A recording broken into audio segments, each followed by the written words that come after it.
Друзья, привет! А что там по сертификатам? Я предполагал, что лаборатории Киргизии, Казахстана закроются, ну, не точнее, они не закроются, а сертификаты и декларации от них в России будут считаться недействительными, будут проверки и так далее. Ну, в общем-то, так и произошло, и на фоне этого, что сделали наши любимые российские лаборатории?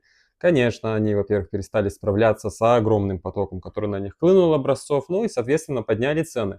Поэтому, например, для тех ребят, кто хочет выходить на рынок маркетплейсов с нижним бельем или чем-то таким этаким, но сейчас лучшее время это не делать.